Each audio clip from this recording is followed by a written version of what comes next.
Assalamualaikum warahmatullahi wabarakatuh. Sobat-sobat dimanapun Anda berada, Allah subhanahu wa ta'ala dengan hikmah dan kebijaksanaannya memberikan ujian kepada hamba-hambanya yang beriman dan kepada seluruh makhluk-makhluknya. Dan di antara bentuk ujian yang diberikan oleh Allah subhanahu wa ta'ala adalah memberikan penyakit kepada hamba-hambanya. Penyakit yang diberikan oleh Allah Subhanahu wa taala sesungguhnya adalah bentuk daripada ujian yang diberikan oleh Allah Subhanahu wa taala kepada hambanya. Tidak ada satupun yang terjadi di permukaan bumi ini melainkan semuanya ditetapkan oleh Allah Subhanahu wa taala. Tidak ada sesuatu pun yang terjadi kecuali atas kehendak Allah Subhanahu wa taala.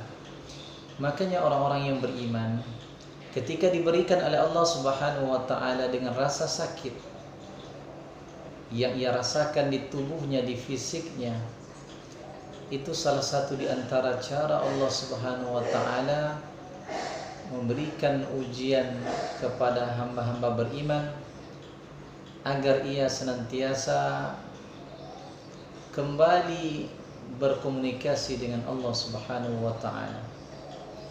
Seakan Allah ingin mengingatkan kita, seakan Allah ingin menegur kita dengan berbagai macam aktivitas yang kita lakukan, dengan berbagai kesibukan yang kita kerjakan. Ada saat-saatnya kita untuk lebih banyak menyebut asma Allah di saat kita sakit.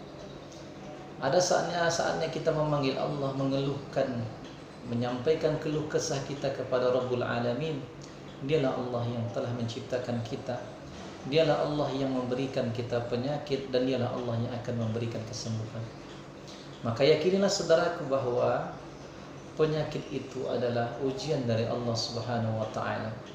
Sebagaimana yang Allah sebutkan di dalam Al-Qur'an, "Alladzi khalaqal mauta wal hayata liyabluwakum ayyukum ahsanu amala." Dialah Allah Subhanahu wa taala yang telah menciptakan kematian dan kehidupan untuk menguji hambanya siapa di antara mereka yang terbaik amalnya. Dalam surah yang lain Allah katakan, "Walanabluwannakum bisyarri wal khairi fitnah." Sesungguhnya kami menguji kalian dengan keburukan dan kebaikan itu sebagai ujian bagi kalian. Maka yakinilah bahwasanya tidak ada satupun yang menimpa diri kita yang berada di dalam fisik kita saat sekarang ini yang kita rasakan sakit, semuanya itu adalah ujian dari Allah Subhanahu wa taala. Kemudian yang kedua, saudara-saudaraku kaum muslimin, kita senantiasa diminta untuk bersabar terhadap ujian yang diberikan oleh Allah Subhanahu wa taala, sembari kita berusaha untuk berikhtiar, berusaha untuk melakukan pengobatan, dan itu merupakan bagian daripada sunnah Rasulullah sallallahu alaihi wasallam. Baginda Rasulullah SAW mengatakan, Tadawu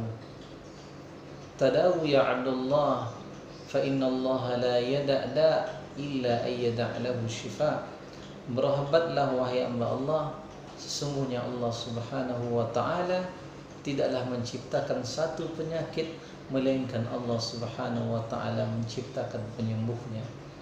Kemudian bahwa patut kita pahami bahwa sesungguhnya sehat itu merupakan suatu kenikmatan yang akan kita rasakan ketika kita sudah merasakan sakit.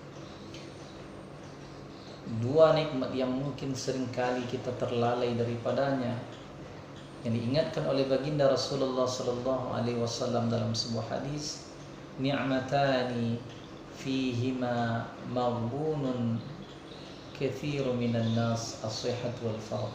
Ada dua nikmat yang sering manusia lupa karenanya.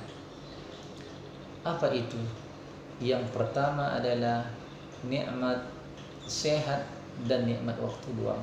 Ketika kita sehat, kita lupa.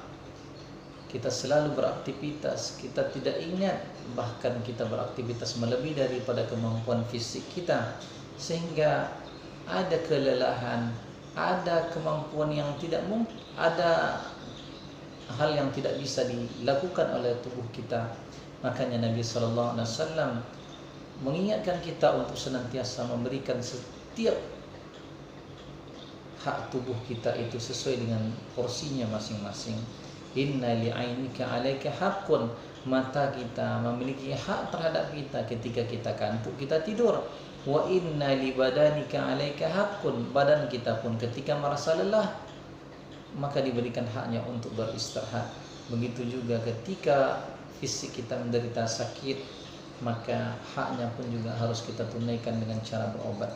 Saudara-saudaraku kaum muslimin dimanapun Anda berada, di antara cara-cara yang dianjurkan oleh Islam di dalam kita berusaha untuk berikhtiar mendapatkan kesembuhan adalah yang pertama, berobat. Selalulah kita berobat dengan cara-cara yang dibenarkan ya dalam agama kita, baik dengan cara sunnah hal-hal atau sesuatu hal-hal yang dimubahkan ya. Dan di antara hal-hal sunnah yang dianjurkan oleh Rasulullah SAW adalah dengan cara meminum madu.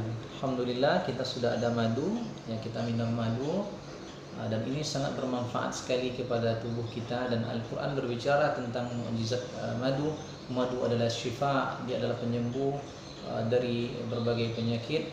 Kemudian Nabi SAW mengatakan dalam sebuah hadis, asyifa'u fi thalasa, penyembuhan itu ada pada 3 hal. Pertama adalah syurbul asal, meminum madu. Yang kedua syurtatul muhajjim, yaitu sayatan-sayatan bekam. Kemudian yang ketiga kaliyatun nar, ya wa ana akrahul kaliyah, yaitu dengan cara pengobatan dengan api. Dan Nabi SAW tidak menginginkan hal itu. Kemudian di antara cara atau hal-hal yang dianjurkan di dalam Islam, selain daripada mengkonsumsi madu dan berbekam tadi, kita juga dianjurkan untuk minum habbatus sauda. Nah, ini dia habbatus sauda. Nabi SAW mengatakan habbatus sauda syifaun min kulli da'il syam. Sungguhnya habbatus sauda itu penyembuh dari berbagai macam penyakit kecuali racun. Kemudian di antara hal-hal berikutnya yang dianjurkan oleh Nabi adalah memakan kurma. Alhamdulillah, ini dia kurma. Ya, jadi kurma ini manfaatnya adalah untuk menguatkan imunitas tubuh kita agar selama sakit kita memiliki fisik yang prima, imun kita meningkat, dan mudah-mudahan penyakit yang ada di tubuh kita cepat diangkat oleh Allah Subhanahu wa Ta'ala. Saudara suku kaum muslimin yang dimanapun Anda berada, ini hanyalah tausiah mengingat diri Anda pribadi, mudah-mudahan bermanfaat bagi Anda yang mendengarkan. Assalamualaikum warahmatullahi wabarakatuh.